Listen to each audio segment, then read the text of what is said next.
कहता है, ओ तेरी कृपा से मिला मुझको ये कर, तेरी कृपा से मिला मुझको ये कर, जिसमें बताओ तुझको दिया है मोमल, जिसमें बताओ तुझको दिया है मोमल, तन की भी खोली आके, तन की भी खोल रे, तन की भी खोली आके, तन की भी खोल रे, जन्म देने वाले इसे ना तो बोल रे, जन्म देने वाले इसे ना तो बोल रे।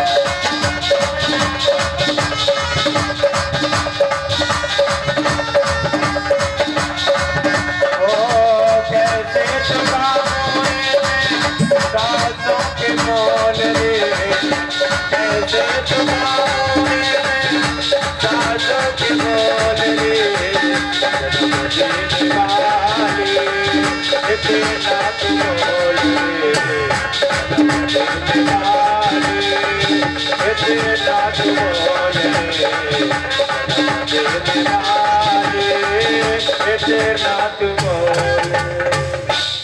बोलिए सावरिया सरकार की जय। बोले वृंदावन बिहारी लाल की। Hello hello hello. आप लोग थोड़ा इधर आ जाइए, साइड आ जाइए सामने। यहाँ जगह बहुत बड़ी हुई है, वो पीछे जो है आप लोगों को देख नहीं रहा होगा सही से। आप लोग इधर आ जाइए, थोड़ा और आ जाइए आप भी। बोलो वृंदावन बिहारी लाल की। अब क्या हुआ, गोकर्ण जी महाराज ने अपने पिता का उद्धार तो कर दिया। अब विचार किया कि चलो हम अपना भी कुछ उद्धार करें। तो ऐसा सोच करके गोकर्ण जी महाराज तो तीर्थ यात्रा के लिए चले गए। और इधर क्या हुआ, अब तो धुंधकारी का आतंक दिनों दिन बढ़ता चला गया। एक दिन बड़ा सा डंडा लेकर के आया और अपनी माता धुंधुली से बोला, लाओ, पिताजी ने तुमको जो धन दिया था वो धन मेरे पास लाओ, लाओ निकालो, कहाँ है, कितना दिया है पिताजी ने, निकालो। अब तो डंडा लेकर मां पर वह अत्याचारी धारा है।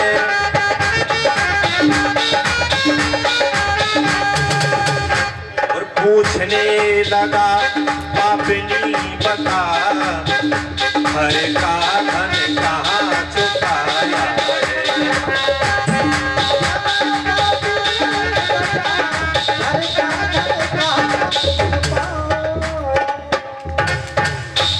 अब तो इसका अत्याचार दिन पे दिन बढ़ता चला गया। माता से बोला, पैसे निकालो। माता बोली, अब बेटा क्या बचा है, सब कुछ तो तुमने पहले ही बेच दिया है, घर के बर्तन भी ले गए, बाजार में कुछ नहीं बचा मेरे पास। झूठ बोलती है, निकालो। पिताजी ने जो सोने की मोहरें दी थी, सोने के बिस्किट कहाँ है, निकालो। माता बोली, कुछ नहीं बेटा। अब तो उसने दौड़ा लिया माता को। आधी रात के समय धुंधली भागी और भागती भागती जंगल में पहुंची और एक अंधकूप में जाकर के, कूपे पाता कृतौ रात्रौ तेन सा निधनम गतः, और आधी रात को एक कुएं में जाकर के मर गई। धुंधली भी मर गई। अब तो इसका एक छत्र राज हो गया महाराज। परम स्वतंत्र न सिर पर कोई, अब तो बहुत स्वतंत्र हो गया, सिर पे कोई नहीं बचा महाराज। तो बाजार में गया और 5 गड़गांव को अपने घर ले आया और उनका भरण पोषण करने लगा। चोरी करे, डकैती करे, धन लूट करके लावे, वेश्याओं को देवे।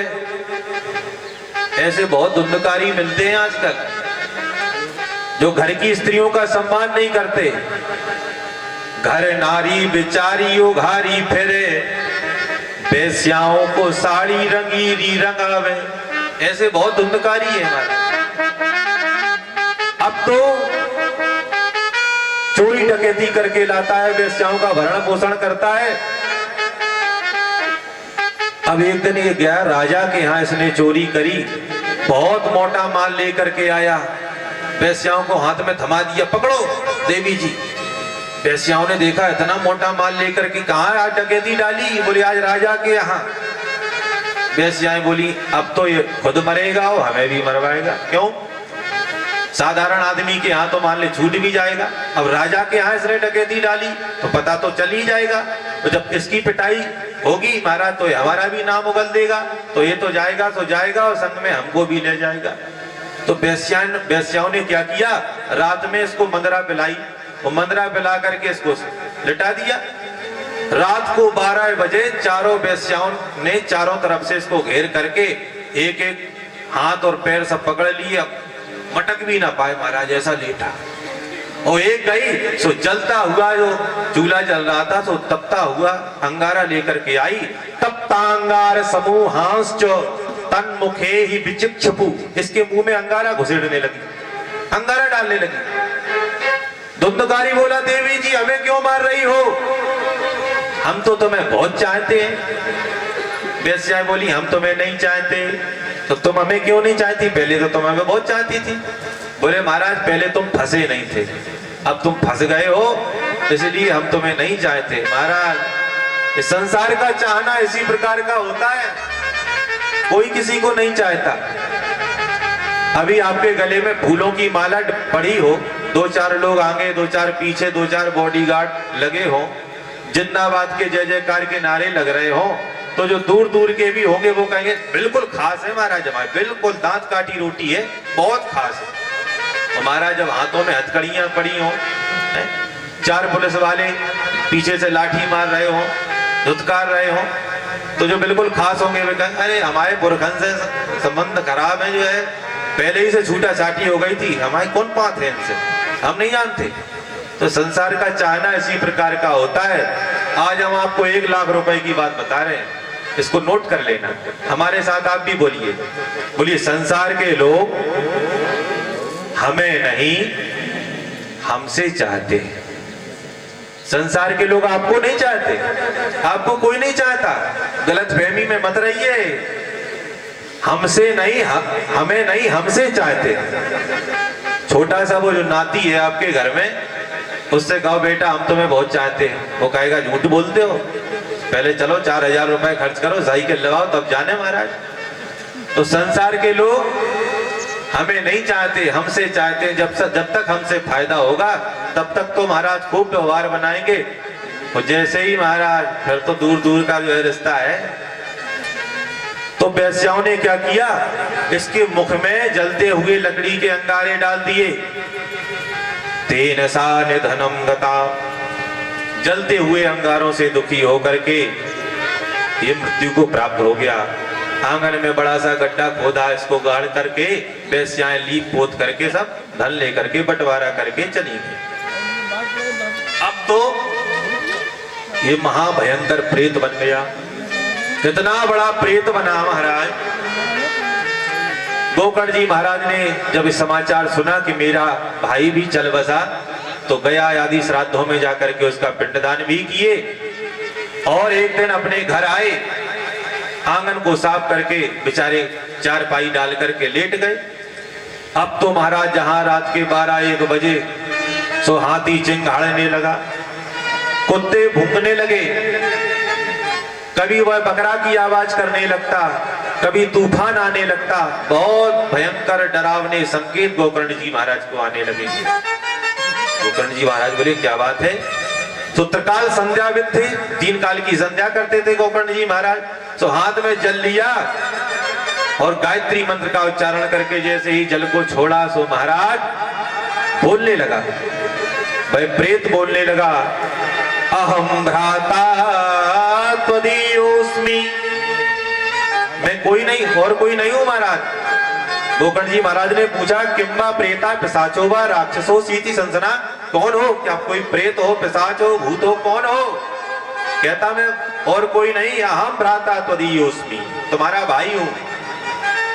धुंधुकारीति नामतः स्वकीय नैव दोषेणो ब्रह्मत्वं नासितं मया। और कोई नहीं, मैं तुम्हारा भाई धुंधकारी हूं और अपने दोष के कारण मैं महाभयंकर प्रेत बनकर के प्रेत योनि में भटक रहा हूं। तो अहो बंधो कृपा सिंधु, हे मेरे भैया, हे कृपा सिंधु, अब हमारा कल्याण करो, हमें मुक्ति प्राप्त हो, ऐसा कोई साधन करो। गोकर्ण जी महाराज बोले, तुम्हारी मुक्ति हुई नहीं, तुम्हारे लिए तो मैंने गया में श्राद्ध भी किया है। गया में श्राद्ध करने पर भी तुम्हारी मुक्ति नहीं हुई। अरे बोले, गया की एक दो बार श्राद्ध करने की बात छोड़ो, गया श्राद्ध सतेनापि मुक्तिर्मेन भविष्यति, मैं अव्वल दर्जे का पापी हूं महाराज। एक दो श्राद्ध की तो बात छोड़ो, गया श्राद्ध सतेनापि, 100 श्राद्ध भी गया में करो फिर भी मेरी मुक्ति होने वाली नहीं है। तो महाराज यहां तो गया श्राद्ध की महिमा ही छोटी पड़ गई। तो एक यह प्रश्न जो है काशी विद्वत परिषद में उठाया गया कि तो गया श्राद्ध झूठा है कि ये कथा झूठी है महाराज, चक्कर क्या है? तब विद्वानों ने इसका एक निष्कर्ष निकाला कि महाराज ये गोकर्ण जो था इसका गोत्र दूसरा था और आत्मदेव महाराज किसके गोत्र से कर रहे थे? आत्मदेव जो पंडित जी का जो गोत्र था, गोकर्ण जी महाराज उसी के गोत्र का नाम लेते थे और धुंधकारी का नाम लेकर के पिंडदान करवाते थे। तो दूसरे के गोत्र से और जब पिंडदान होगा तो कदापि मुक्ति होने वाली नहीं है, इसीलिए उसको 100 श्राद्ध करने पर भी मुक्ति प्राप्त नहीं हुई। तो कहा चलो कोई बात नहीं, अभी तो तुम जाओ, कल हम संध्या वंदन करके बैठेंगे, तब हम तुम्हारी मुक्ति का कोई उपाय सोचेंगे। कितना भी कोई खास हो, महाराज मर जाए और मरने के बाद प्रकट हो जाए महाराज, फिर तो देख करके जो है पैर कांपने लगते महाराज, अब तो आप जाइए। क्यों, जिंदा थे तब तो ठीक है, मरने के बाद कोई कितना भी खास हो आपके सामने प्रकट हो जाए तो महाराज पैर कांप जाएंगे। तो गोकर्ण जी महाराज बोले, अभी तो तुम जाओ, कल हम तुम्हारी मुक्ति का उपाय सोचेंगे। ऐसा मन में विचार करके अगले दिन गोकर्ण जी महाराज संध्या वंदन आदि करके बैठे और भगवान भुवन भास्कर सूर्य नारायण से मुक्ति का उपाय पूछा। तुभ्यम नमो जगत साक्षिण, हे जगत साक्षी सूर्य नारायण भगवान, आप मुक्ति का कोई उपाय बताइए। तो मुक्ति का उपाय भगवान सूर्य ने बताया, श्रीमद्भागवतम शास्त्रम सप्ताह वाचनम कुरु, श्रीमद्भागवत महापुराण का सप्ताह वाचन कराओ, अवश्य ही इस प्रेत की मुक्ति हो जाएगी। अब तो महाराज कालांतर में सप्ताह के लिए बांस का बगीचा खोजा गया और बांस के बगीचे में उस धुंधकारी का आवाहन किया गया। तो एक 7 गांठ के बांस के अंदर धुंधकारी आकर के बैठ गया और भी श्रोता आते थे महाराज। और गोकर्ण जी महाराज ने दिव्य कथामृत का रसास्वादन सभी श्रोताओं को करवाया। तो सभी ने तो सुना, लेकिन धुंधकारी ने क्या किया, उसको मनन किया। सुनने में और मनन करने में बहुत अंतर होता है। सुन तो आप सब लोग भी रहे हो, लेकिन जब धुंधकारी ने मनन किया महाराज, तो पहले दिन क्या हुआ, बोले प्रथम ग्रंथि विभेदनम, पहले दिन जो है बांस की पहली गांठ फट गई।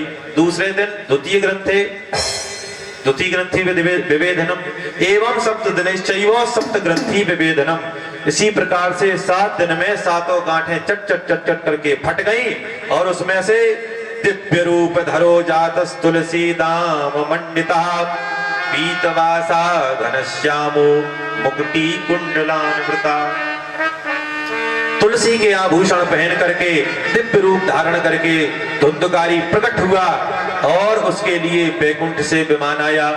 विमान में बैठ करके हरि नाम संकीर्तन करता हुआ धुंधकारी आज भगवान के बैकुंठ लोक को गोलोक को गमन किया। बोलो भागवत भगवान की जय हो। भागवत की महिमा से बैकुंठ को गमन कर गया। अब तो महाराज सारे श्रोता खड़े हो गए, बोले ये बताओ क्या धुंधकारी ने ही कथा सुनी थी? हम लोग भी तो सुन रहे थे महाराज, तो हमारी मुक्ति क्यों नहीं हुई? हमारे लिए विमान क्यों नहीं आया? धुंधकारी के लिए ही विमान आया।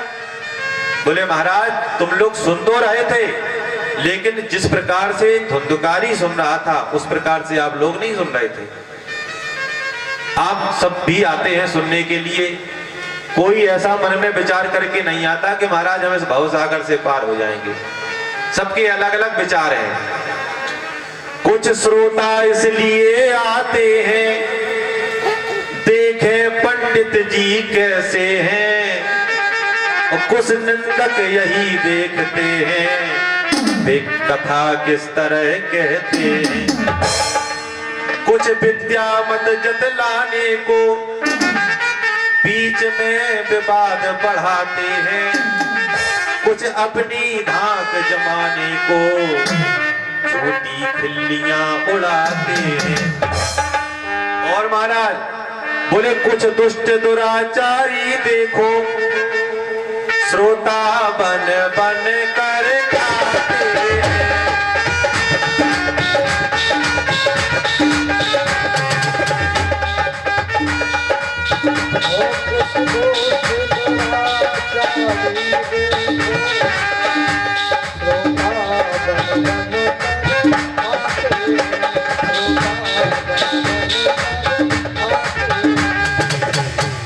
पंडित जी कथा सुनाते हैं वे अपनी आंख लड़ाते हैं।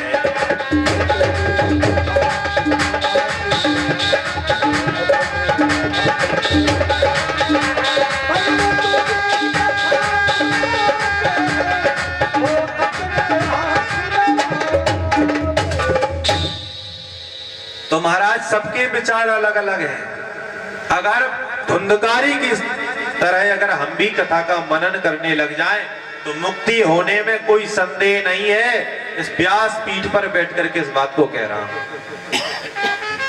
लेकिन वह विचार ही नहीं है। कुछ आते हैं कि भाई राहुल जी हमारे यहाँ आए थे तो चलो हम भी राहुल जी के यहाँ अपनी शकल ही दिखाए आए कि हम भी भागवत में आए थे। कुछ लोग आते हैं भाई चलो प्रसाद भी देखो बढ़िया मिलेगा शाम को। कुछ लोग बोले चलो घर में बैठे बैठे टाइम पास नहीं हो रहा तो हम भागवत में बैठ करके सोएंगे। तो सब लोगों के अलग अलग विचार रहते हैं। तो जिसका जैसा भाव है वैसा ही कल्याण, जैसा भाव करेंगे वैसा ही कल्याण होगा महाराज। जैसी मनसा जैसी दशा। तो कहने का तात्पर्य है जब गोकर्ण जी महाराज ने से कहा सभी लोगों ने, तो गोकर्ण जी महाराज ने कहा इसलिए सब लोग नहीं आते कि मुक्ति हो जाए। अगर इस विचार से संकल्प करके बैठो तो मुक्ति तुम्हारी गारंटी से हो जाएगी। मैं इस बात की गारंटी लेता हूं। दोबारा से फिर कथा हुई, सारे ग्रामवासी आए और अब सारे श्रोता सावधान बैठे थे। महाराज हम मुक्ति की ही कामना से आए हैं। सारे श्रोता सावधान थे और जैसे ही वो कथा पूरी हुई सोई महाराज सबके लिए विमान आया। अयोध्या वासिना पूर्वम यथा रामेण संगतः तथा कृष्णेन ते नीता वैकुंठम योगी दुर्लभम। जिस प्रकार से भगवान राम जब अयोध्या से पुनः अपने वैकुंठ लोक को जाने लगे तो सभी के लिए विमान आए थे। सब लोग वैकुंठ गए थे भगवान के साथ। यहाँ तक कि अयोध्या की दूब घास भी वैकुंठ गई थी। उसी प्रकार से जब दोबारा से भागवत का व्याख्यान हुआ तो सभी के लिए विमान आया और सभी हरि शरणम करते हुए वैकुंठ लोक को चले गए। बोलो वृंदावन बिहारी लाल की जय। यहाँ पर भागवत के 5 अध्याय पूर्ण होते हैं। अब आप 6वें अध्याय में प्रवेश कर रहे हैं और 6ठे अध्याय में किसका वर्णन किया गया? बोले भागवत को सुनना कैसे चाहिए। भागवत के पूर्व में 6 अध्याय हैं। उन 6 अध्यायों वे 6 अध्याय भागवत के नहीं है, वे 6 अध्याय हैं पद्म पुराण के। और पद्म पुराण ने भागवत जी की महिमा को गाया है। भागवत जी ने स्वयं अपनी महिमा को नहीं गाया। क्यों स्वयं क्यों नहीं गाया? अब जैसे कोई व्यक्ति कहे कि हमारे पास इतना पैसा है, हम इतने बड़े आदमी हैं, भाई तुम्हारे कहने से क्या हो जाएगा? तुम्हारे पास होगा तो खुद दिखाई देगा। या जब दूसरा कहे आपके बारे में तब आपकी तारीफ है। बड़े बड़ाई ना करें, बड़े न बोले बोल, ओ हीरा मुख से कब कहे लाख टका मेरो मोल। बड़े अपने आप बड़ाई नहीं करते, हीरा नहीं कहता कि 1 लाख का हूं मैं, वो तो स्वयं सब कुछ पता है, उसको दिखाई दे जाता है।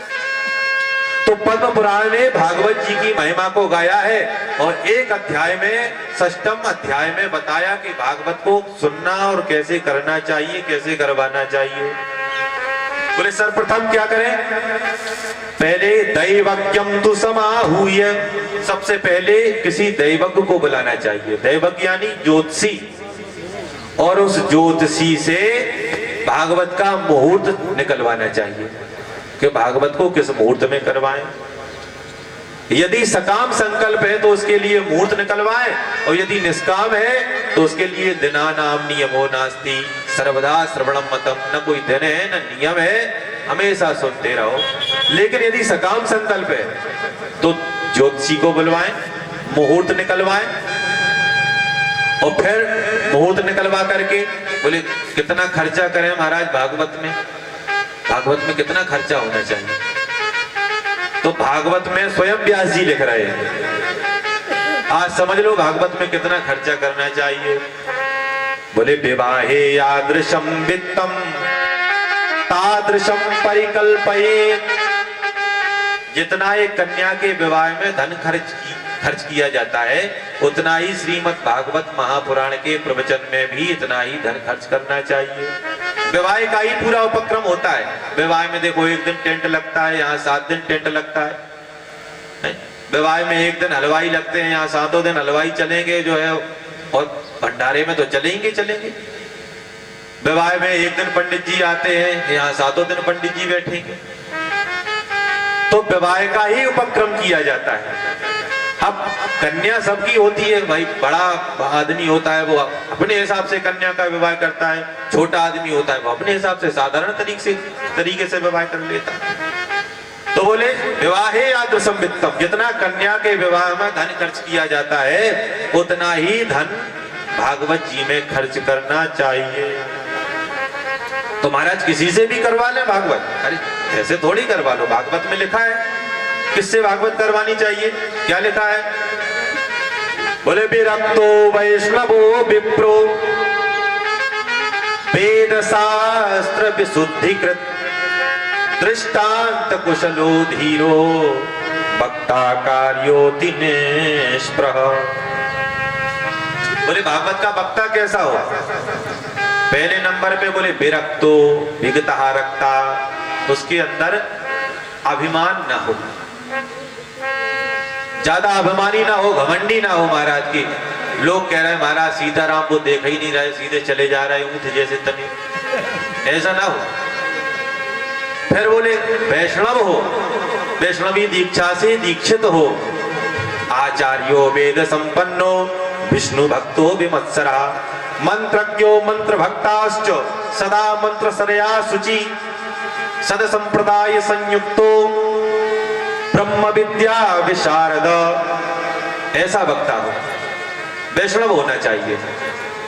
और तीसरे नंबर पे बोले कोई भी हो, बोले नहीं कोई नहीं, बोले विप्रो, ब्राह्मण होना चाहिए। और ऐसा वैसा ब्राह्मण भी नहीं, बोले वेद शास्त्र विशुद्धिकृत, जो वेद शास्त्र को विशुद्ध रूप से आपके सामने परोस सके।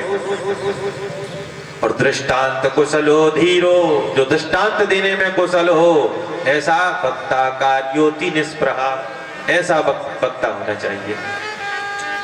तो महाराज जो परीक्षित होता है उसका क्या नियम होता है? बोले उसका भी नियम सुन लो। बोले परीक्षित को क्या करना चाहिए? बोले ब्रह्म मुहूर्त में उठ जाना चाहिए, संध्या वंदनादि नित्य नैमित्तिक कार्यों को करने के पश्चात अपने गुरु मंत्र का जप करना चाहिए, और विघ्नों के विघात के लिए गणनाथम प्रपूजये, नित्य प्रति भगवान गणेश जी की पूजा करनी चाहिए। और अन्य देवता होते हैं, पूरा अनुष्ठान होता है, सभी का पूजन करना चाहिए। भोजन कितना करें? तो बोले भोजन के लिए बताया, बोले घृतम पानम, सबसे पहले तो भागवत को घी पी करके सुनना चाहिए। अब महाराज घी तो ना इतना जो है शुद्ध आ रहा है और हमारी पाचन शक्ति भी क्षीण हो गई है। पहले के लोग घी पी करके ही रहते थे। अब महाराज घी तो वहां कैसे हजम होगा? बोल तो घृतम पानम यदि ना कर सको तो फिर पया पानम, दूध पी करके कथा सुने। बोले दूध भी इतना शुद्ध नहीं है, शहर का मामला है। तो एक भक्तम तु भोजनम, एक समय भोजन करना चाहिए। अगर एक समय भोजन में काम ना चले फिर बोले महाराज तो दोनों समय भोजन करना चाहिए। बोले दोनों समय भी काम न चले, बोले तो फिर एक टिफिन लगाकर भी लाना चाहिए, पान डाल में बैठे बैठे खाते जाना चाहिए और कथा सुनते जाना चाहिए। ये हम नहीं, मतलब ये पुराण में नहीं लिखा है, हम अपनी तरफ से बोल रहे हैं। तो श्रोता को क्या चाहिए कि एक समय फलाहार करे और एक समय शाम के शाम बिना लहसुन प्याज का भोजन, सात्विक भोजन पावे और भगवान का मन में स्मरण करे, तभी कथा सुनने का उसको पुण्य प्राप्त होता है। इस प्रकार से पूरी कथा का उपक्रम समझाया और सीधे आते हैं कथा की विधा में जुड़ते हैं। अब श्रीमद् भागवत प्रारंभ हो रही है। श्रीमद् भागवत के प्रथम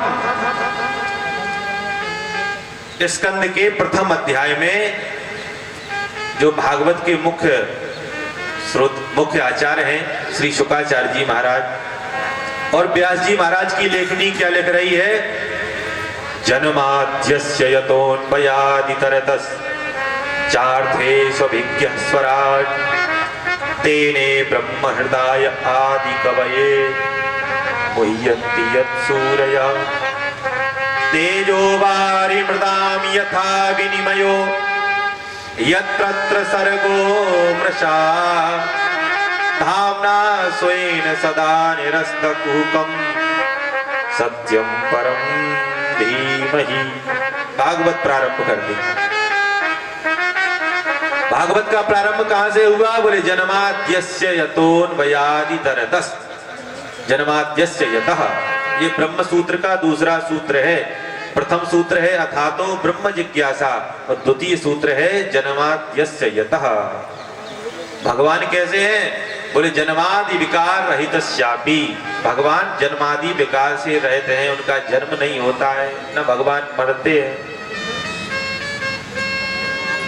और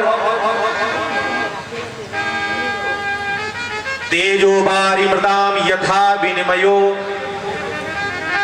यत्र सर्गो मृषा धाम्ना स्वेन सदा निरस्तकुहकं सत्यं परं धीमहि। सत्यम श्री कृष्णम परम धीमहि ध्यायेमो। धीमहि शब्द आपने सुना होगा, सावित्री मंत्र में है, गायत्री मंत्र में भर्गो देवस्य धीमहि। धीमहि माने जिनका अधिकार गायत्री मंत्र में नहीं है। गायत्री मंत्र जपने का अधिकार किसको है? बोले जिसका यज्ञोपवीत संस्कार विधिवत संपन्न हुआ है उसी को गायत्री मंत्र जपना चाहिए। जिसका यज्ञोपवीत ना हुआ हो वो गायत्री मंत्र जपने का अधिकारी नहीं है, भले ही ब्राह्मण ही क्यों ना हो। यदि जनेऊ से विहीन है, यज्ञोपवीत नहीं हुआ है तो गायत्री मंत्र जपने का अधिकार नहीं है। आजकल तो हमारा टेप रिकॉर्डर में गायत्री मंत्र लगा देते हैं, दिन में भी बजता है, रात में भी बजता है। गायत्री मंत्र वेद का सर्वोत्कृष्ट मंत्र है और ऐसे वैसे नहीं जपा जाता है, उसकी बहुत प्रक्रिया होती है। संकल्प होता है विधिवत, पर उसकी मुद्राएं बनाई जाती हैं। सुमुखम संपटम चैव विततम विस्तत्रम तथा द्विमुखम त्रिमुखम चैव चतुर्पंचमुखम तथा षटमुखम, तो ये सारी मुद्राएं होती हैं। और बड़े ही विधि विधान से जब गायत्री मंत्र का अनुष्ठान किया जाता है, संध्या गायत्री की जाती है, तभी हमें इसका पूर्ण फल प्राप्त हो पाता है। तो व्यास जी यहां पर कह रहे हैं सत्यम परम धीमहि, मतलब जो गायत्री मंत्र जपने के अधिकारी नहीं है उनका कल्याण भागवत सुन करके हो जाएगा। किसके लिए गायत्री मंत्र जपने का अधिकार नहीं? बोले स्त्री शूद्र तुझ बंधु नाम त्रयीना श्रुति गोचरः। इन तीनों के लिए ही विशेष रूप से भागवत बनाई। स्त्री के लिए और चतुर्थ वर्ण के लिए। इनका अधिकार गायत्री मंत्र में नहीं है, इसलिए भागवत का उपाख्यान किया कि तुम इस मार्ग से मुक्ति को प्राप्त हो जाओ। सत्यम परम धीमहि, सत्य की वंदना की। यहां पर ये नहीं कहा कृष्णम परम धीमहि, रामम परम धीमहि, देवी परम धीमहि, कुछ नहीं कहा। सत्यम परम धीमहि, सत्य को सभी को स्वीकार करना पड़ेगा। तो यहां पर सत्य की वंदना करते हुए व्यास जी महाराज कह रहे हैं, धर्म प्रउचित कई तबोत्र परमो निरमत्सराणाम सताम वेद्यम वास्तव मत्र वस्तु शिवदम तापत्रयोन्मूलनम। श्रीमद्भागवते महामुनि कृते किं वा परैरीश्वरः सद्यो हृदवरुद्धते प्रकृतिभिः शुश्रूषुभिस्तक्षणात्। ये श्रीमद् भागवत का श्रवण करते ही भगवान क्या होते हैं, बोले हृदय में अवरुद्ध हो जाते हैं। अब जैसे उदाहरण से समझो, ये आप पंडाल में बैठे हो, तो जब तक बैठे हो आपका मन है तब तक तो बैठे रहोगे। आपका मन नहीं है, कोई काम याद आ गया तो आप निकल जाओगे यहाँ से। लेकिन जब ताला लगा दिया जाए बाहर गेट पे कि नहीं महाराज जब तक 5 नहीं बजेंगे तब तक कोई जाएगा नहीं, फिर आप क्या सोचोगे, अब तो फंस गए, क्या करें, निकल नहीं सकते। तो भगवान जब आप भागवत का जो है श्रवण करते हैं तो भगवान आपके हृदय में अवरुद्ध हो जाते हैं, चाहकर भी नहीं निकल पाएंगे। सत्यो हृदय वरुद्ध तेत्र कृतभि शुश्रूषुभिस्तक्षणात्।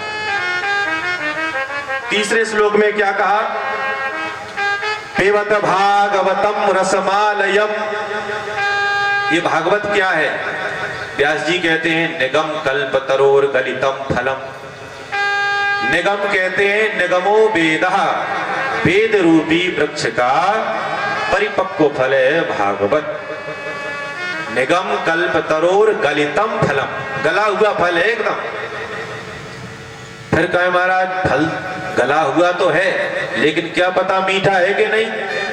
तो मीठा फल होने का प्रमाण होता है कि तोता फल में जब चोंच लगा दे तो समझ लो फल मीठा है। तो इस फल में भी तोते ने चोंच लगा दी। तो किस तोते ने चोंच लगाई? बोले सुखदेव रूपी तोते ने। सुख तोता का ही दूसरा नाम है सुख। तो सुखदेव जी महाराज ने इस फल में अपनी चोंच लगा दी। निगम कल्प तरोर गलितम फलम सुख मुखाद अमृत द्रव संयुतम। और बोले इस भागवत रूपी फल को खाना नहीं है, क्या करना है? बोले पिबत भागवतम रसमालयम, इसको पीना है। पीते जाओ, कब तक पिए? बोले मुहुर्मुहु, बार बार पियो, जब तक छक न जाओ, जब तक आत्मा तृप्त न हो जाए तब तक पीते ही रहो महाराज। पिबत भागवतम रसमालयम, रस का रस से भरा हुआ है, रसमालयम रस का घर है। और 2 लोग पी सकते हैं इसको। 2 लोगों का विशेष व्यास जी ने नाम लिया। भागवत सुनने के अधिकारी कौन? बोले 2 लोग विशेष रूप से है। वैसे तो सभी हैं, लेकिन 2 लोग हैं। कौन? बोले रस का भूवि भावुका, रसिक और भावुक, इनका नाम लिया। तो यही 2 पी सकते हैं भागवत को, और लोग नहीं। बोले जैसे किसी व्यक्ति को प्यास लगी हो, या कोई व्यक्ति समझ लो आप थार मरुस्थल में हो, मरुभूमि में चारों ओर धूल उड़ रही है, दूर दूर तक महाराज पानी का नामो निशान नहीं है, वहां पर गला सूख रहा हो, तो कोई कैसा भी पानी ला करके आपको देवे, लो महाराज पानी पियोगे क्या? आप कुछ नहीं पूछोगे, लोटा लोगे, गटागट गटागट पीते चले जाओगे। और महाराज घर में बैठे हो, बढ़िया फिल्टर का जो आरओ का पानी पी रहे हो, अब कोई आपके पास पानी लेकर के आए, बोले महाराज पानी पियोगे? अच्छा पानी है, कहाँ से लाए हो? महाराज नल से लाए। अच्छा कुएं का नहीं है? तो किस बर्तन में लाए, किस में रखते हो? घड़े में रखते हो? नहीं महाराज घड़े से नहीं, फ्रिज से लेकर के आए। अच्छा तो ये बर्तन मांजते हो कि नहीं मांजते हो? अनेक प्रकार के प्रश्न करेगा। यदि प्यास नहीं लगी है तो, और यदि प्यास लगी है महाराज तो कुछ नहीं पूछेगा कि किस बर्तन से लाए, कौन से घड़े में रखा, नदी से लाए, कुएं से लाए, बावड़ी से लाए, कुछ नहीं पूछने वाला, गटागट पीते चला जाएगा। तो बोले रसिक और भावुक, उनको पता है कि हमें भागवत रूपी कल्प वृक्ष को किस प्रकार से पीना है। इसके बाद आइए चलते हैं नैमिषारण्य की भूमि पर। 88,000 शौनकादिक ऋषि विद्यमान हैं और उन सबके मध्य में श्री शौनक जी महाराज प्रधान श्रोता बन करके बैठे हैं और श्री सूत जी महाराज जो आयु में बहुत छोटे हैं और जो श्रोता हैं वो बहुत बड़ी बड़ी उम्र के हैं, 100 वर्ष के, 1000 वर्ष के बड़े महाराज, बहुत बड़े बड़े जटाधारी मठाधारी। और सुनाने वाले बोले वो कितने साल के हैं? कहीं कहीं वर्णन आता है 16 साल के, कहीं कहीं आता है 18 वर्ष के। तो छोटे हैं वक्ता और सुनने वाले बहुत बड़ी बड़ी आयु के हैं। और सभी श्रोता क्या करते हैं? पहले तो सूत जी महाराज को प्रणाम करते हैं, सब प्रणाम करते हैं। क्यों प्रणाम करते हैं? बोले धन वृद्धा बल वृद्धा आयुर वृद्धा तथैव च ते सर्वे ज्ञान वृद्धा किंकरा शिष्य किंकरा। कोई धन में बड़ा होता है, कोई बल में बड़ा होता है, कोई आयु में बड़ा होता है, लेकिन महाराज वास्तविकता में बड़ा वही होता है जो ज्ञान में बड़ा होता है। इसलिए सभी बड़े बड़े मठाधारी 88,000 शौनकादिक ऋषि महाराज सूत जी को आज प्रणाम करके एक प्रश्न करते हैं कि हे सूत जी महाराज, आप तो स्वयं पुराण स्वरूप हैं, हमेशा इतने प्रवचन करते रहते हैं। अब हम आपसे कुछ प्रश्न करना चाहते हैं और ये प्रश्न हमारे लिए नहीं है, मनुष्य कल्याण के लिए, मानव मात्र के कल्याण के लिए हम आपसे 6 प्रश्न कर रहे हैं। और महाराज इन्हीं 6 प्रश्नों में सूत जी महाराज ने 88,000 शौनकादिक ऋषियों को पूरी भागवत सुना दी। 6 प्रश्न किए। 6 प्रश्न कौन कौन से? किम श्रेयः, सुनते जाना, किम श्रेयः पहला प्रश्न किया। श्रेय क्या है महाराज? कल्याण का साधन क्या है? हमारा कल्याण कैसे होवे? किम श्रेया। और शास्त्र सारा किम, शास्त्रों का सार क्या है? क्यों? बोले शास्त्र तो बहुत, पुराण भी बहुत है। अनेक शास्त्रम बहुलाश्च विद्या अल्पश्च कालो बहुविघ्नता च तो यत् सारभूतम तदुपासनीयम। अनंत शास्त्र बहुलाश्च विद्या, बहुत शास्त्र है, बहुत विद्याएं हैं, लेकिन हमें शास्त्र नहीं सुनना। इनका सार बताइए। शास्त्र सारा किम, इन सभी शास्त्रों का सार क्या है? स्वावतार प्रयोजनम, भगवान के अवतार का प्रयोजन क्या है? भगवान इस भूमंडल पे, इस धराधाम पे अवतार क्यों लेते हैं? क्या राक्षसों का वध करने के लिए ही भगवान का अवतार होता है? किम कर्मः, भगवान यदि अवतार लेते हैं तो करते क्या है? और के अवताराश्च, भगवान के कितने अवतार हुए ये भी बताइए। और धर्माकम शरणम गता, जब भगवान इस भूमंडल को छोड़ करके अपने निज धाम चले जाते हैं तो धर्माकम शरणम गता, धर्म किसकी शरण में जाता है? ये 6 प्रश्न कर दिए। सूत जी महाराज प्रसन्न हुए, ऋषियों तुमने अपने लिए ही नहीं अपितु संपूर्ण मानव मात्र के कल्याण की बात पूछी है। अब हम आपको इन प्रश्नों का उत्तर देंगे, लेकिन इससे पहले हम अपने गुरुदेव भगवान को प्रणाम करेंगे। तो उनके गुरु कौन? श्री सुखदेव जी महाराज। आइए हम और आप भी हाथ जोड़ करके सुखदेव जी महाराज को प्रणाम करें। यम प्रव्रजन्तमनुपेतमपेत कृत्यम द्वैपायनो विरह कातरया जुहावो पुत्रेति तन्मयतया तरवोभिनेदो तम सर्वभूत हृदयं मुनिमानतोऽस्मि। बोलो सुखदेव जी महाराज की। जो भागवत के मुख्य आचार्य हैं श्री सुखदेव जी महाराज, इनको प्रणाम किया। बोले यम सुखदेवम, सुखदेव जी महाराज का जन्म हुआ, इनका नालक छेदन संस्कार भी नहीं हुआ। अच्छा, आपको सुखदेव जी महाराज की जन्म की पूरा क्रम सुनाते हैं। सुखदेव जी महाराज, एक कौशिकी संहिता का प्रसंग है। ये सुखदेव जी महाराज राधा रानी के पालतू सुख हैं, पालतू तोता। तो एक कारण से ये भूमंडल पे आए और इधर महाराज नारद जी भगवान के लीला अवतार हैं। भगवान को जब भी कोई लीला करवानी होती है तो नारद जी के माध्यम से करवाते हैं। तो नारद जी ने एक दिन क्या किया, कैलाश पहुंच गए, कैलाश पर्वत पे। और कैलाश पर्वत पे देखा तो महाराज वहां देवादिदेव महादेव तो कहीं थे नहीं, कहीं चले गए होंगे घूमने के लिए। कैलाश पे माता भगवती पार्वती बैठी हुई थी। जो पार्वती महारानी जो है बैठी थी, और नारद जी उनके गुरु जी होते हैं पार्वती मैया के। और जैसे ही नारद जी आए तो माता पार्वती ने कहा, आओ गुरुजी, बहुत दिन में आए, बैठो बैठो, आसन दिया। नारद जी बोले, देवी हमारा आने का एक ही कारण है, हम यहाँ क्यों आए? बोले हमारे आने का कारण ये है, हम ये जानना चाहते हैं कि महादेव आपको कितना चाहते हैं। पार्वती मैया बोली, बहुत चाहते हैं, वो तो हमें अपनी जान से ज्यादा चाहते हैं। अच्छा, इतना चाहते हैं तो मैं तुमसे कोई बात तो छुपाते तो होंगे नहीं? कोई बात नहीं छुपाते, जो कुछ भी होता है समझो गुरु मंत्र तो छुपाया जाता है, वो सबको नहीं बताया जाता। लेकिन हमारे देवादिदेव महादेव इतने भोले हैं, इतने सीधे साधे हैं कि अपना गुरु मंत्र भी हमें बता दिया, बहुत सीधे। बोले एक बात नहीं बताई। क्या नहीं बताया? बोले आज उनसे ये पूछना कि उनके गले में जो मुंडों की माला पड़ी रहती है, वो मुंडों की माला किसकी है? ये बताया? माता पार्वती बोली, ये तो नहीं बताया। चलो आज हम पूछेंगे, आने दो महादेव।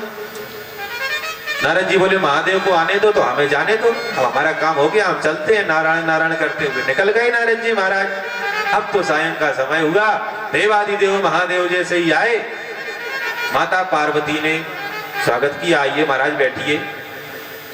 बोले बताओ महाराज, आप हमको कितना चाहते हो? शंकर जी बोले, पूछने की बात है, बहुत चाहते हैं। अच्छा चाहते हो तो एक बात बताओ, आपके गले में जो मुंडों की माला पड़ी हुई है, मुंडों की माला किसकी है?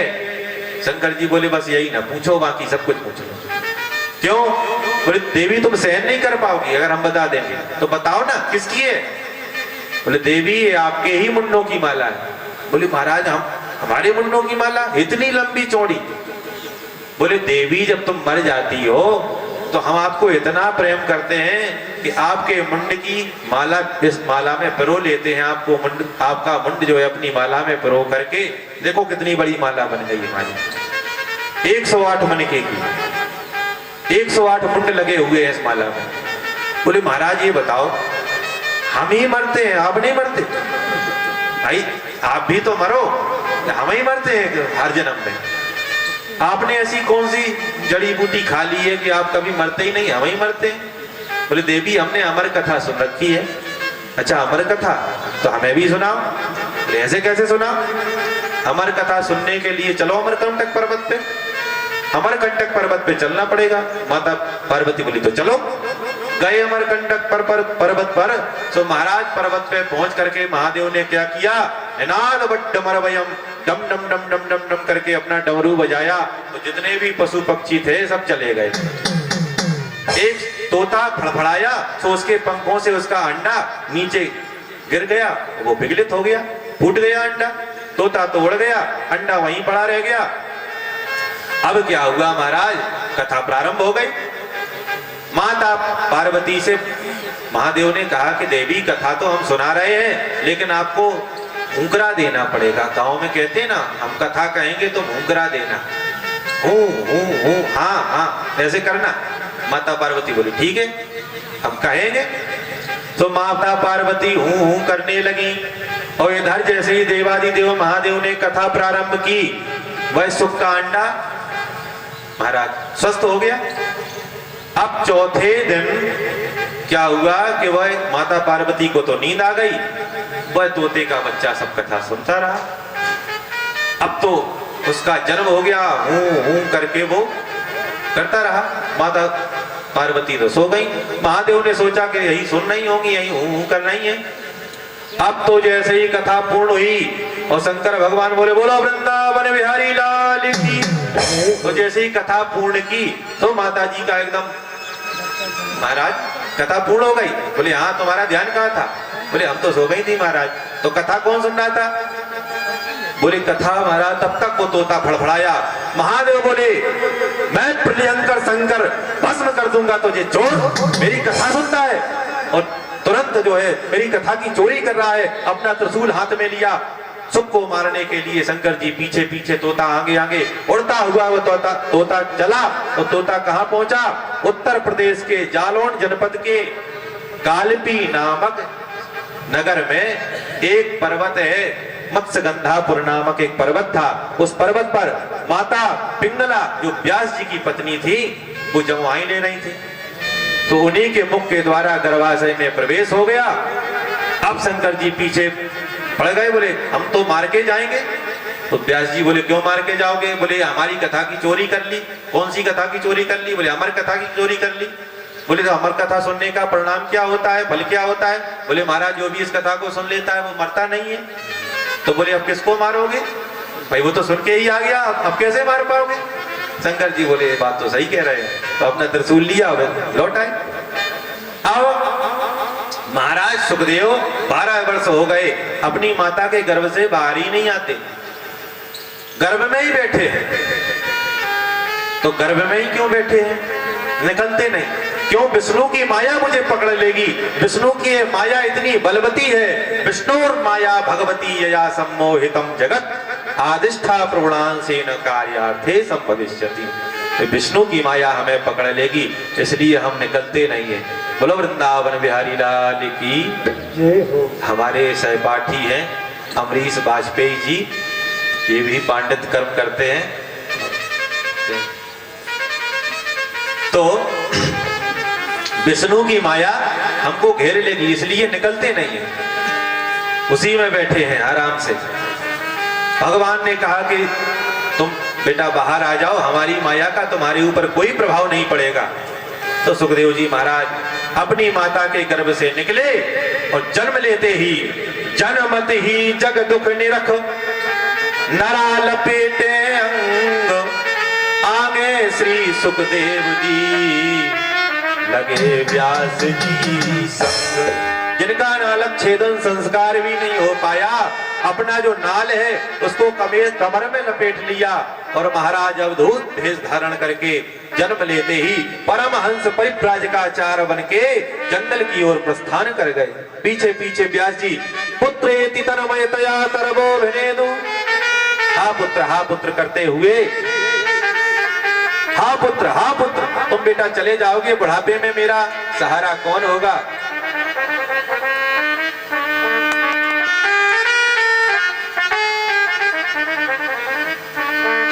हा पुत्र करते हुए चले जा रहे हैं।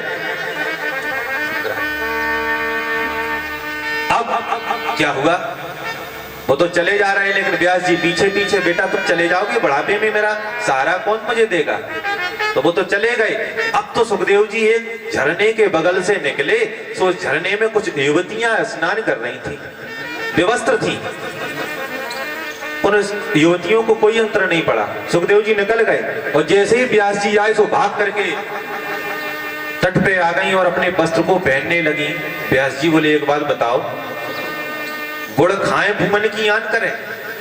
अभी हमारा जो है 16 वर्ष का युवा पुत्र यहाँ से निकल गया, तब तो तुमने कोई लज्जा नहीं दिखाई, और मैं तुम्हारे दादा परदादा की उम्र का हूँ, इतना बूढ़ा आदमी, मेरी तुम लज्जा कर रही हो। बोले व्यास जी तुम में और तुम्हारे पुत्र में बहुत अंतर है। तो क्या अंतर है? बोले तुम जानते हो कौन स्त्री है कौन पुरुष है, लेकिन उसके लिए स्त्री पुरुष दोनों बराबर हैं। वो परमहंस है, परिव्राजकाचार्य है, उसकी दृष्टि में ना कोई स्त्री है ना पुरुष है। तो उसकी दृष्टि में क्या है? बोले सिया राम मैं सब जग जान,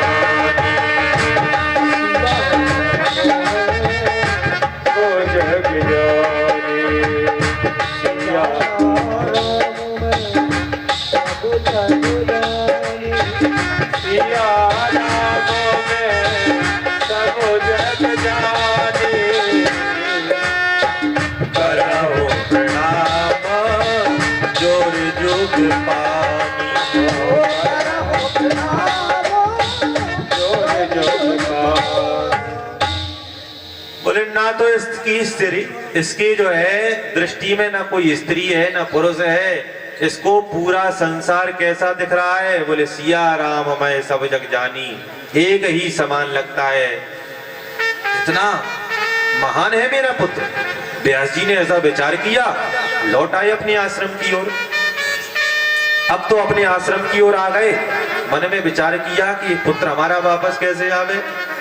तो महाराज एक माना गांव है उत्तराखंड की सीमा पे, जो है माना गांव भारत का सबसे पहले तो आखिरी गांव था, अब वो भारत का प्रथम गांव बन गया है। वहां पर एक व्यास जी की एक गुफा है, उनका एक आश्रम है साम्य प्रास आश्रम, सरस्वती की नदी के तट पर है। व्यास जी महाराज आज खिन्न मना होकर के बैठे हुए हैं अपने आश्रम, खिन्न मन मस्तिष्क बिल्कुल खिन्न है। 17 पुराणों की रचना कर चुके हैं, एक वेद के 4 भाग किए, 17 पुराण रच डाले, फिर भी लग रहा है अभी हमने मनुष्य के कल्याण के लिए, मानव के मात्र के कल्याण के लिए कोई साधन नहीं उत्पन्न कर पाया। मन में असंतोष है। तब तक उनके कानों में एक ध्वनि सुनाई पड़ी, नारायण नारायण श्रीमन नारायण नारायण नारायण ओ नारायण नारायण नारायण बोलो नारायण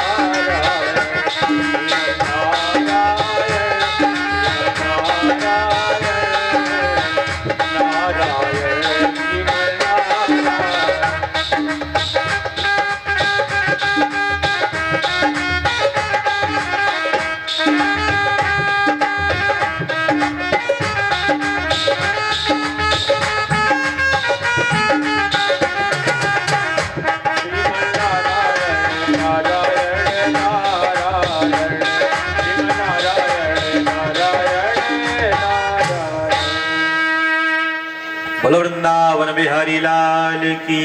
तब तक कानों में ध्वनि सुनाई पड़ी, नारायण नारायण नारायण। व्यास जी ने कहा, नारद जी बताओ क्या बात है। तो आज जो है नारद जी ने ही व्यास जी का हाल पूछ लिया। हे व्यास जी महाराज,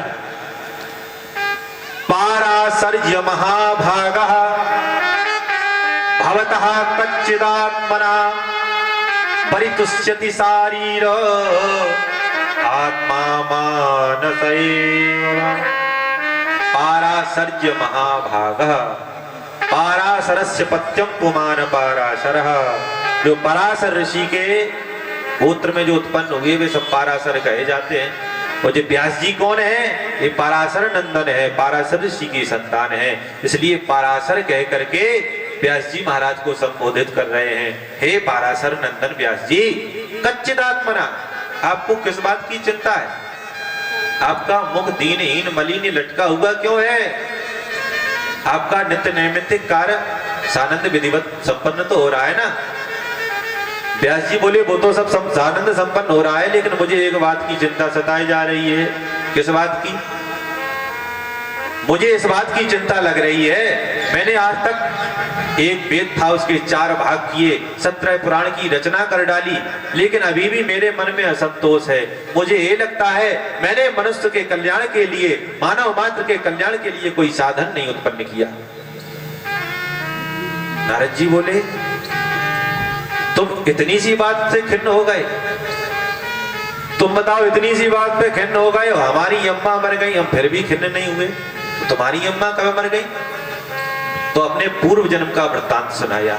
पूर्व जन्म का वृत्तांत बोले, प्राचीन समय में मैं एक दासी का पुत्र था। दासी का पुत्र था। मेरी माँ घर घर में जाकर के बर्तन धोया करती थी, जिससे हमारा पालन पोषण चलता था। तो एक दिन क्या बात हुआ कि हम जिसके घर में, सेठ जी के यहाँ बर्तन हमारी माँ धोने गई थी, तो मैं भी उनके साथ जाया करता था। तो उन सेठ जी के यहाँ साधु महात्मा लोग चतुर्मास व्यतीत करने के लिए आए थे। तो हम सभी क्या करते कि उन साधु महात्माओं की सेवा करते, उनके कपड़े वस्त्र इत्यादि धोते, झाड़ू लगाते, और महाराज जो कुछ भी उनकी शीत प्रसादी बच जाती सो हम पा लेते। महात्माओं की शीत प्रसादी पाने का भी एक बहुत बड़ा मंगल कारण होता है। इस शीत प्रसादी में क्या होता है? वही सत्य के गुण होते हैं, वही सत्य के गुण अपने अंदर आ जाते हैं। संतन को यह शीत प्रसाद बहुत ही पवित्र होता है। तो वही शीत प्रसादी खाते थे और वही शीत प्रसादी खा खा करके हमारी बुद्धि निर्मल हो गई, भगवान के चरणों में लग गई। अब तो साधु महात्मा सब, उनका चतुर्मास पूर्ण हो गया, चलने लगे। अब मैंने कहा जी महात्मा जी हमें भी अपने साथ लेते जाओ। महात्मा जी बोले ऐसे थोड़ी ले जाएंगे, पहले अपनी माता से तो पूछ के आओ, माता यदि आज्ञा दे रही हो तो हम ले जाएं। महात्मा जी ने माता के पास भेज दिया। मैया बोली बेटा तू चला जाएगा तो फिर क्या होगा मेरा, फिर बुढ़ापा मेरा बिगड़ जाएगा, तू अकेला इकलौता तो मेरा बेटा है, घर में रहे। माताओं को इस बात की बड़ी चिंता होती है, हमारा बेटा पुलिस में जाए, हमारा बेटा जो है दरोगा बन जाए, हमारा बेटा डॉक्टर बन जाए, लड़ा बड़ो हो जाए, बहू बटुआ सी ले आए, सारी चिंताएं होती हैं। लेकिन यहां तक कि हमारा बेटा चोर बन जाए, डकैत बन जाए, सब कुछ बन जाए, लेकिन महात्मा न बने, ये माताओं के अंदर बहुत बड़ी चिंता होती है। तो महाराज माता ने तो बिल्कुल मना कर दिया, दो टूक बोले नहीं जाओगे। अब कैसे जाएं बेचारे, तब तक महात्मा तो चले गए। अब नारद जी वहीं रह गए। नारद जी बोले हमारा मन तो महात्माओं के साथ ही चला गया था, हमारा शरीर मात्र घर में था। तो एक दिन की बात है, हम यही सोच रहे थे कि माता किसी तरह सुधार जाए। माता कहती थी अब बेटा हमारा जो है शादी करेगा, फिर बहू आएगी। बोले जब तक हम अब माता की जाने की प्रतीक्षा कर रहे हैं, फिर श्रीमती जी के जाने की प्रतीक्षा करेंगे, तब तक बहुत विलंब हो जाएगा। इसीलिए मैं कामना करता था कि मेरी माता सुधार जाए। तो एक दिन भगवान ने मेरी सुन ली। माता गौ दोहने के लिए गई, एक सर्प पे पैर पड़ गया, सर्प ने माता को डस लिया, माता चल बसी। कोई आकर के मुझे सूचना दिया, ए तुम्हारी माता तो चली गई रामदास। और मैं बहुत प्रसन्न हो गया, मैंने कहा भले चली गई भगवान। नारद जी कहते हैं कैसा रोना और क्यों रोना, और ये तो मतलब का रोना है।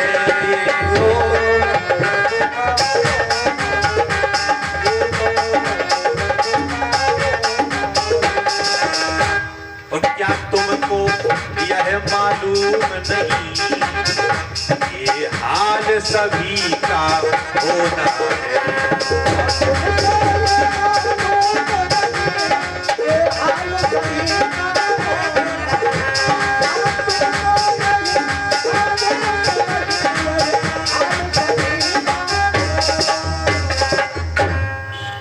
यही सबका हाल होना है, क्यों रो इनके लिए? ये सारी दुनिया जाने वाली है। बैठी है दुनिया कमर कसे, बस चलने की तैयारी है।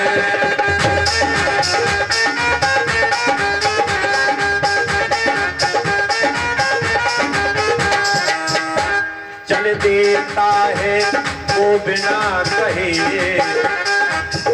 चल देता है वो बिना कहे, जिस दिन भी जिसकी बारी।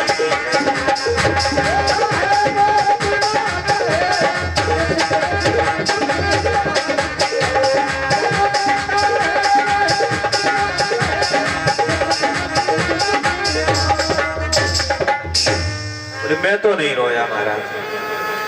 अब माता तो मर गई, तो मैंने महाराज झोपड़ी में ही माता को रखा और लगा दिया। तो महाराज धू धू करके झोपड़ी जल गई, माता भी जल गई। और हम वहां से निकले तो उत्तर दिशा की ओर बढ़े तो महाराज अब महात्मा तो चले गए थे बेचारे कैलाश की ओर।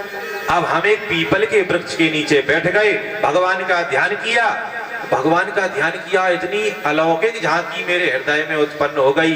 अब तो मेरा जो है माथा ठनक गया, भगवान इतने सुंदर हैं, कहां मैं झूठे संसार के पीछे पड़ा था। और अगले ही क्षण वह अलौकिक झांकी मेरे हृदय से ओझल हो गई। मैं छटपटा करके मैंने आंख खोली, हे भगवान कहां गए तुम? मेरे अंदर प्रकट होकर के एकदम से गायब हो गए। तब तब तक आकाशवाणी हुई, पुत्र अभी तुम अयोग्य हो, अभी तुम्हारा शरीर उस लायक नहीं है कि मुझे संपूर्ण परमात्मा को प्राप्त कर सको, इसलिए अभी क्या होगा, बोले धरती उलट पलट हो जाएगी। फिर जब दोबारा सृष्टि होगी तो ब्रह्मा जी के पुत्र बन करके तुम प्रकट होगे। वही नारद जी ने अपने पूर्व जन्म का वृत्तांत सुनाया, तब व्यास जी महाराज के समझ में आई और व्यास जी महाराज ने कहा कि नारद जी तुमने हमें पूर्व जन्म की घटना तो सुनाई, तो अब हमारी क्या कमी है, हमें ये भी तो बताओ।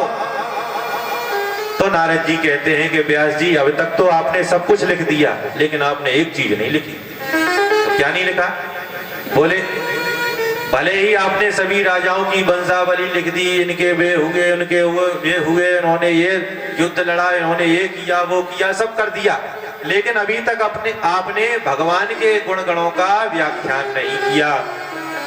और जब तक आप भगवान के गुण गणों का व्याख्यान नहीं करेंगे तब तक आपको शांति होने वाली नहीं है, संतोष मिलने वाला नहीं है, कुछ भी लिख देना।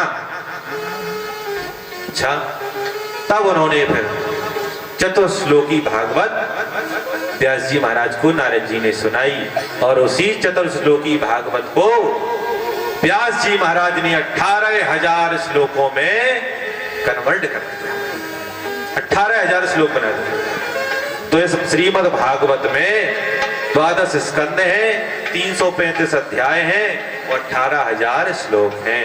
ऐसी अद्भुत संहिता बना करके तैयार कर दी।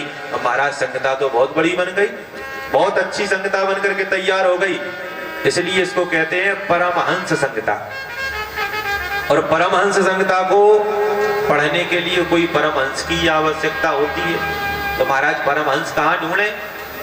तो नारद जी बोले ढूंढने की क्या जरूरत है, तुम्हारा बेटा ही परमहंस है। बेटा परमहंस है तो वो तो जंगल चला गया, पहले वन में चला गया निर्गुण ब्रह्म की साधना करने के लिए, वो कैसे आएगा? सो व्यास जी ने अपने 2 शिष्यों को बुलाया और दोनों को 2-2 श्लोक रटा दिए। बोले जाओ जंगल में जाकर के यत्र तत्र सर्वत्र इन श्लोकों को गुनगुनाना। अब तो चले गए तो जंगल में वही श्लोक गुनगुना में। तब तक जो है एक जगह श्री सुखदेव जी महाराज निर्गुण ब्रह्म की साधना में बैठे हुए, समाधि लगाए हुए बैठे थे। तब तक एक चेले ने एक श्लोक को गुनगुनाया। आइए आप भी सुनिए उस श्लोक को। बरहा पीडम नटवर बपु कर्णयो कर्णिकारम बिभ्रदवासा कनक कपिसम वैजयंती चमालाम रंध्रान वेणोरधर सुधया पूरयन गोप वृंदई वृंदारण्यम स्वपदरमणम गीत कीर्ति। बरहा पीडम नटवर बपू।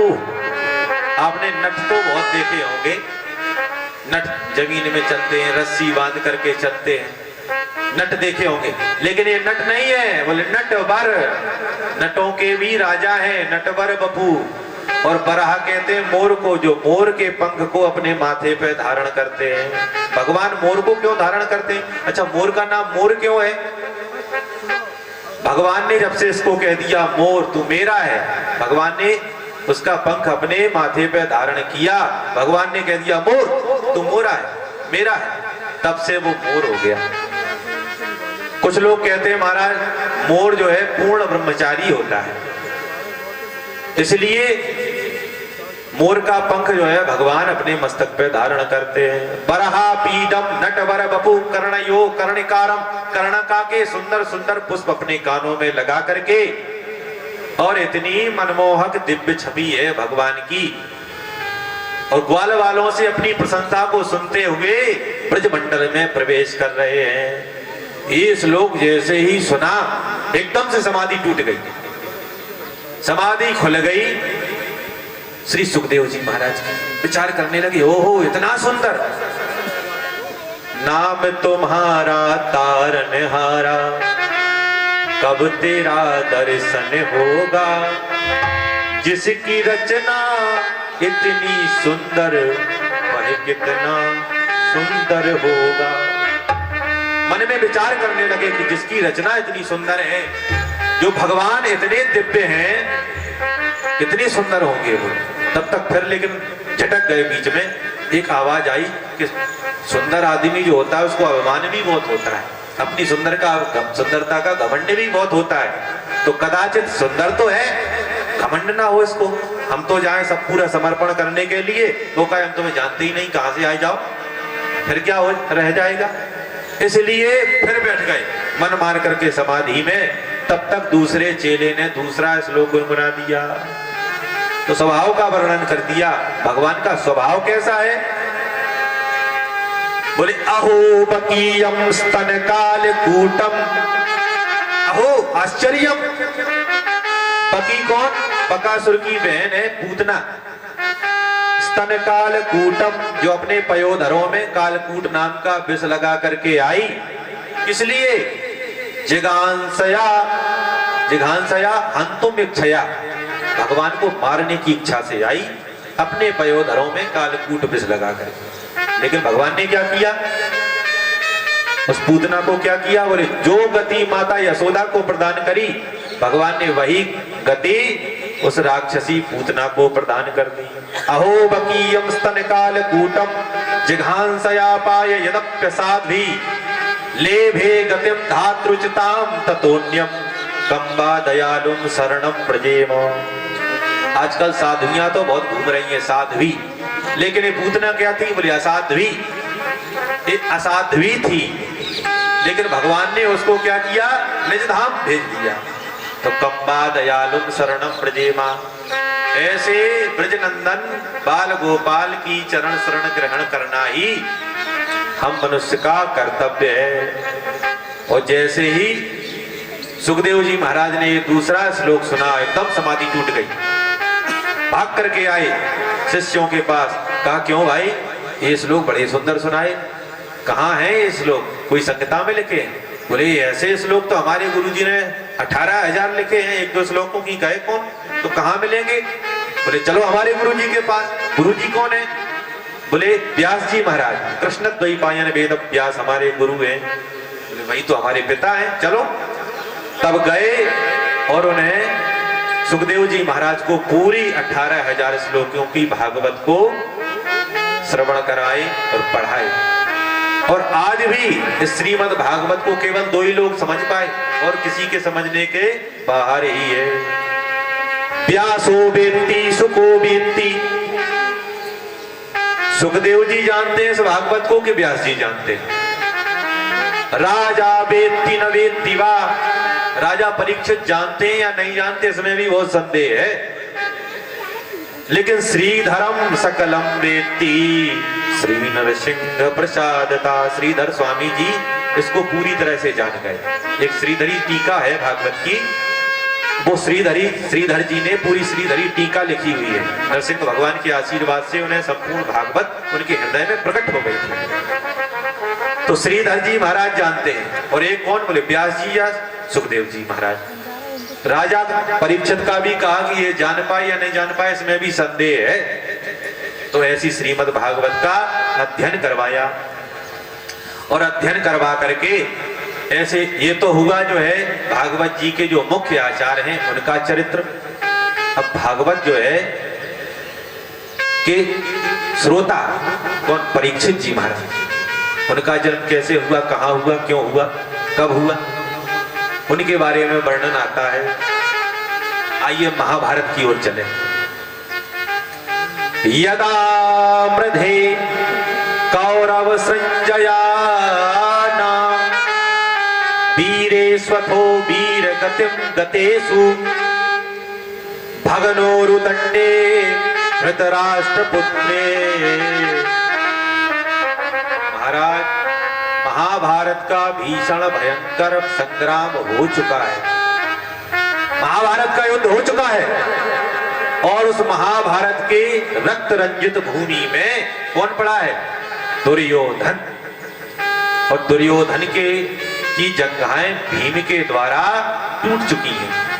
भीम ने अपनी गदा का जब बल दिखाया, भीम कहते हैं कि पल भर के लिए गदा मेरी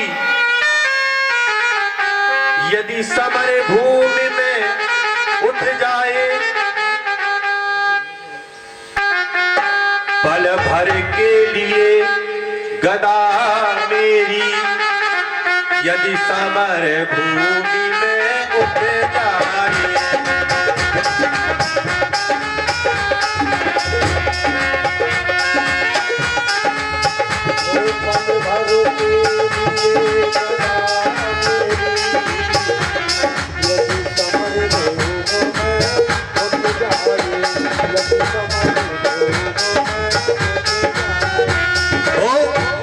वीरों की क्या वह गिनती है, वीरों की क्या वह गिनती है, पत्थर को तोड़ने चले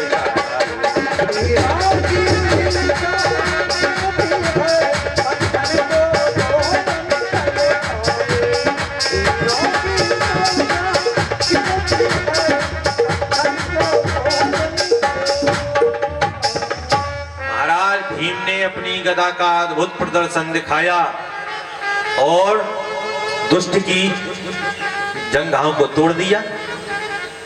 अब पड़ा है महाभारत के उस रण में